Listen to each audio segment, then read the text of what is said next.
Welcome to WPXL 77.9 Radio. But it's a podcast. Nothing but positivity, excellence, and good vibes, my man.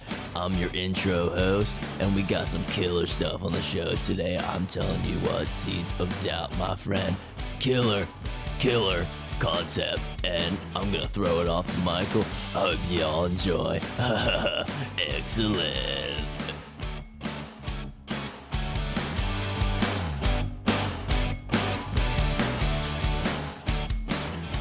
Okay, thank you for joining me with this long form podcast style of my videos, which this topic is Seeds of Doubt. If you want a quicker, kind of faster version of this video that goes over the topic fast, go to my YouTube channel. I have like a 2 to 3 minute video discussing the topic. Quick, easy information, boom, and you go about your day-to-day life. But if you want to hang out with me, maybe have a cup of coffee, lunch break, what have you, well, let's sit down and chat for a bit. Okay, so Seeds of Doubt. This occurred to me. I might coin this term. This might be my term. I feel really cool. I'm like one of those self-help development people that can pump out a book with his title. Copyright Words of Michael, 2023. Ha. But Seeds of Doubt. So I've read many books and I've listened to many podcasts and different things where the topic of the mind garden. So your mind and your thoughts are like a garden with plants. You have the vegetables, the healthy plants, the pretty flowers. Those are positive thoughts. Then the negative thoughts are the weeds in your garden. And we all know, if you ever gardened or did landscaping or anything in your life, well, I'm sure you've done things in your life. I didn't mean it like that. That's If you ever done landscaping or gardening in your experience here, then you know that if you don't get rid of weeds, they will overtake your whole garden. And same thing with thoughts and thinking. If you don't nip the negative thoughts or the loops or the cycles in your life, pull those weeds out of the garden, it will engulf and derail a goal you may have, a relationship, any of that stuff. So, mind garden was kind of the first step in this thought process for me. And then eventually I got to the point where, okay, you have your mind garden, right? You're thinking positive, you're thinking abundance, you're trying to keep all those positive thoughts going. And then sometimes the negative thoughts come in. So you rip out those weeds and you keep working your garden. But the part where it gets a little difficult, imagine this garden, but there's weeds constantly. You can pull them out, pull them out, get rid of those negative thoughts, get rid of those weeds, but they keep coming. They might come double fold. They might come triple fold. You don't know what's going on. You're spending night and day ripping out these negative thoughts, these negative plants, weeds in your mind garden. And it takes more effort pulling them out of your garden than you actually have to tend to the positive, the good plants in your mind garden. See where I'm coming with this?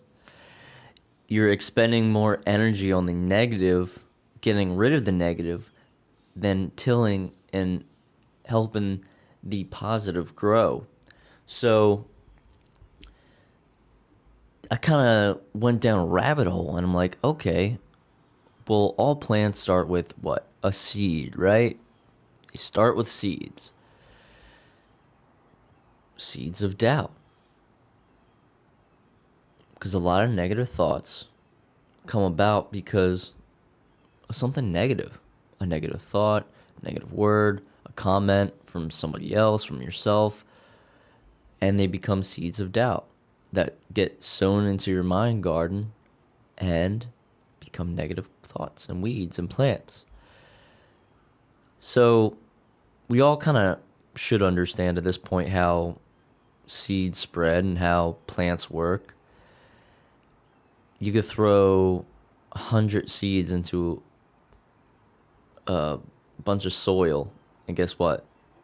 A good portion of them will turn into sapling. They're little sprouts, and then eventually grow.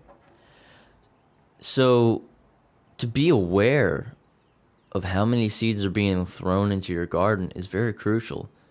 To kind of follow the rabbit hole and be like, all right, here's, I'm having all these, I'm spending double my time trying to get rid of these negative thoughts. Let me sit down and write what these ideas are and where they're coming from. So like a practice you can do is sit down with a journal and be like, all right, I'm going to write out all these negative thoughts. They don't own me, but I'm going to write them out to see them on paper. To be like, okay, there it is. It sounds stupid, but I'm going to write it. Write them all out. And then this might take some effort, but once you do it, it'll be very beneficial to you. Break down each one and just be like, okay, this thought, just say it. I don't even want to speak any negative thoughts, but say it's like a negative thought that's a form of doubt for a goal that you have career-wise. You want to become an author. And it's like a negative thought pertaining to that. So you look at that one thought and then just sit there and think of it for a second. And really break it down and be like, I want to be an author. So why is this thought in my mind? Well, my teacher said it's very difficult. You got a B plus on your test and you barely passed English, so you will never be an author, right? Oh, well, that was a negative seed of doubt that must have affected my subconscious because it's here right now on paper. One seed of doubt, bing, flick it away. Get rid of it. Erase it from your subconscious and triple down with whatever the opposite of that is to rewire your subconscious so you don't have that single thought just chilling. Because we can consciously get rid of it, but you have to really push hard for your subconscious mind to get rid of that negative thought. So that's one form. Or it could be that negative thought can be comprised from family members just trying to be protective of you out of love, and they'll be like, well, I don't want to see you get hurt. It's very competitive to be a writer. It's very competitive to be X, Y, and Z. Maybe you should do this. It's safer. It's more guaranteed. You won't have to go through hardships. You see where this goes? Sometimes it's not directly, you suck, this, that. It's majority of these seeds of doubt are actually like under the radar things that you wouldn't really pay note to as like a negative thing. Sometimes it's just like, oh, well, they care about me. They love me. They want to see my best interest. That, my friend, is very, very not sneaky, because they might not be doing it intentionally, but if you really sit back and taste that, that's some shit right there. That's some sly stuff that can derail your goal. And I've always talked about environment too. Environment means a lot, because think about being, whether it's your household, your city, your state, being in a place where, say, you are this little brick, you're this little block, you're this one individual, you're being positive. Now, for every one of you, there's 3 negative blocks, 3 negative people, right? and you're around those negative people because that's your environment, it's going to be pretty tough to constantly fight the 3 negative versus the 1 positive. Now, you can counter this by equalizing that to have being around 2 other positive people. So it's 3 and 3. But if you're in a place where it's majority negative and you're the only positive, you cannot let your shield down. Sometimes people be in these situations and they can't get out of it. All right. The camera cut out, but I'm still going to keep recording because I'm in a flow. This won't happen in the future because my DSLR will be able to record longer. Now, back to what I was saying. So, the individual, right? When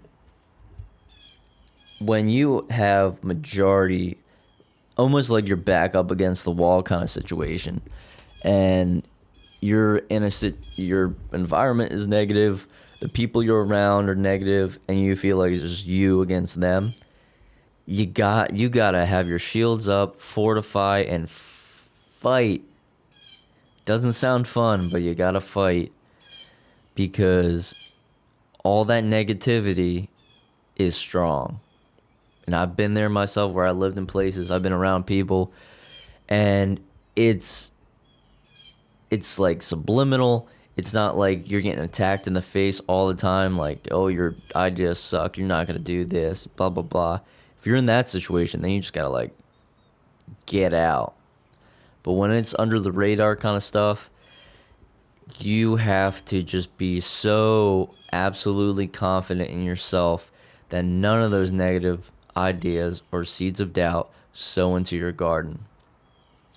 So I think by this point, you guys kind of get the concept down pretty well, right? Your mind's a garden. Positive thoughts are the good plants that you want to have flourish. Flowers, vegetables, whatever, fruit trees, whatever you want to picture, right?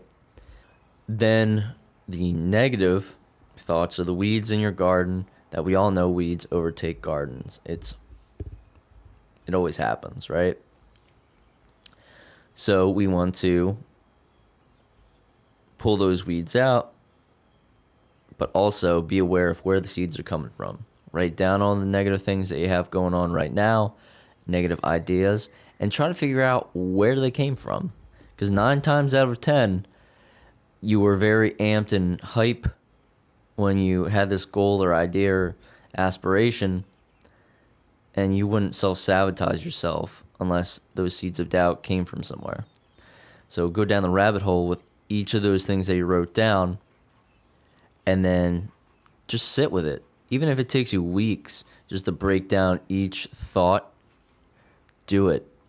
Because it's in your subconscious for some reason. It came from somewhere. So we got all that stuff down. You know, you got the seeds of doubt, you're aware. How do we counter it? Well, step 1 was writing it down, whatever negative thoughts that aren't serving you. Go to the source. Boom. That's 1. The next is to be extremely, extremely confident in yourself. To be so confident that... You ever watch the movie Bill and Ted's Excellent Adventure? It's from like 1989. It is a great movie. And I actually showed it to my significant other recently. And she was just like, this movie is awesome. And she's like, she's Gen Z, right? She's young. Not young like that. I'm a millennial, so same age bracket here. But yeah, she was like so happy to see that movie. And basically it's these 2 characters, Bill and Ted, and you know, if they don't finish this paper, if they don't get an A on their final in history class, then they fail school. And then one of them has to go to military school because his dad's tired of him like having aspirations of being a famous rock star in this band that they have. So they go on this adventure, and I'm not going to give away too much details, but they have such extreme confidence in themselves. So they have a band, and they're like, "We're going to get Van Halen. Yeah." And doing like this video in the beginning where they're like, "I'm Bill, I'm Ted, and we're the Twin Stallions," and they're gonna like, "We're gonna sell out concerts and be the best band ever, man. Excellent.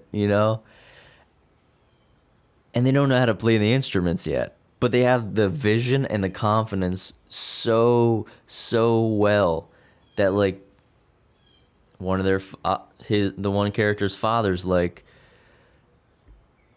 "You and your stupid friend thinking you're gonna be rock stars, and you're never gonna do much with your life." Like, it doesn't phase him. His dad's saying that shit to him, and he's like, "We gotta get we gotta get our stuff together, Ted and Bill." Or I'm mixing up the characters, but you get the idea. Where these people say these negative things. It's like, can you play the instrument? And they're just like, "No." But it doesn't phase them at all. And that's what you have to have, is that extreme confidence. That confidence in yourself that's like, they could throw things at you and they just bink, bink. They just pop. They bounce off your armor because it's so fortified. You're so confident in yourself. And something I've experienced personally, or just, I would say, learned over time, is when you get to a point where you have that confidence in yourself, because it all stems with confidence. People say things or try to throw seeds of doubt at you, and you're kind of just looking at them like, okay, like, whatever. One, you don't know me. Two, you don't even know what I'm capable of. You don't have the vision in my mind. You don't have what I can see. Like, to be not be too mean, it's you're a little stupid. Like, you have zero clue. You're trying to lecture me on something that you have zero clue about. You have zero insight. Like, it becomes funny because they're just like, "Nyeh," like throwing negative things at you, and just like, "That's really cute. That's very cute of you." And it becomes funny. It becomes something that doesn't tear you down. In the beginning, it might be hard because words can be said and they hurt you and they hurt your heart and they hurt your confidence. But when you get to a point where your confidence is so fortified, you're just like, don't spread your seeds of doubt in your life, what you perceive things to be, onto me. I'm not asking for it. Keep it to yourself. And you can do that mentally, or you can verbally say it. Just be like, "Hey, keep it to yourself. Like, we're not on the same page here." And that's creating boundaries. It can be a little lonely at times, because there's some people where no matter what, they're going to be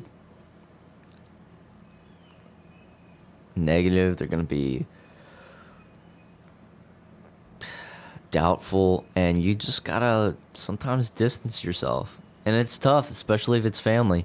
I've been there, man. Woman, alien. It's it's tough, especially if it's friends, especially if it's people you got history with, because they might think you're like AWOL, or you got your head up your own butt. I apologize if there's like weird cuts in this audio. Red tide's been very bad in Florida, and it's actually like affects me where I'm at here, and I'm not even on the water. Oh, so, whew, if that happens, it's just me cutting out the audio so you don't hear me cough. Confidence means a lot. You have to have that, like, just so much confidence that it's almost like idiotic. But that's what you have to do. You have to counter the negative. And unfortunately, we are in a very, very negative world, whether it's media, music, news, social media. It just it just throws these seeds of doubt at you. And that's probably the third and last kind of tip I would recommend is to be aware of where a lot of these seeds are coming from when it comes to content that you consume. So like people like me on YouTube or podcasts or music or TV, movies, news, books, the radio, it's everywhere. And when you become aware of this concept and you become aware of where these negative things or these seeds of doubt are coming from, you can really analyze your environment beyond just people and be like, oh shit, I should probably change up the music I listen to because this is really negative. And I've been there myself. I People would say it's sad boy music, you know? A lot of the music from the 2000s, pop punk, punk rock, rock, all that genre, post hardcore, you know? A lot of the lyrics, if you listen to the lyrics, are negative, are not going to put you in the right trajectory. And when you listen to it over and over, or you have throughout your childhood, it goes into your subconscious. And then you really have to do the hard work to rewire that so it's not just playing in the background in your mind because your subconscious doesn't know. It just like takes in information and it's like, okay, yeah, like these lyrics repeat in my mind like a spell and they just keep casting the spell and casting the spell. And I'm gonna save that for a whole video because that'd be fun to do.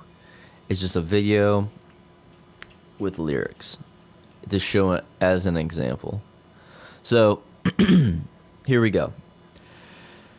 Be aware of that. Be aware of music, podcasts, and everything. And once you identify where those seeds are coming from, you'll be able to pick them out so easy that it will just be like a piece of cake. And you won't be spending so much of your energy weeding your garden because there's less negative thoughts. So then you can fill your garden, your mental garden, with more positive thoughts because you're shifting that energy now because you don't have to put it towards getting the negative out because it's not there altogether. And that's the point that you want to be at. Because then when you start growing that positive thinking, the abundance and all that, it's so strong and so much bigger that it's not going to affect like it's no negative thoughts are going to protrude and affect that and ruin it because it's just so thick. The roots are deep, they're solid, and nothing will phase you. You'll just be unfuckwithable. So keep that in mind, my friends. I hope you enjoy the concept of Seeds of Doubt. I hope you are aware of your mind and mental garden, and you take care of that. If you got any comments, if you got any, you want some more techniques or anything, or you want to, chat with me, I'm working on my website now, and it should be up by this point, but I offer consultations. I sit down, chat with me. We hash things out. We try to figure out what you need help with and help benefit you. If you're an individual too, because not a lot of people do this, if I know things are tough, hey, there's times in my life where financially things are really tight and I wish I could have someone to talk to or have a service, but I can't afford it. Shoot me an email. You go on the website. I do offer free consultations to people who are in tough situations because I'm of the belief that if you need help, you need help, Sometimes life is tough. I've eaten beans and potatoes myself. And I know it could be like when you're counting dollars just to make sure you can get to the gas station to work and back, it can be tough. And it's lonely feeling to not be able to have someone to talk to, especially a positive late in your life. So if you're in that category and you feel like, I wish I could do that, or like whatnot, wish you could afford a consultation, just shoot an email, go on the website, and we'll figure something out. I'll give you a free consultation, try to give you as much info as I can, or whatever. I'm here to help people, and I really want to see more people do good. Thank you guys for listening. I hope you enjoyed this, and I'll see you next time. Love you. Keep on keeping on. Keep your head up. Keep on fighting. Life is beautiful, my friend. Take care.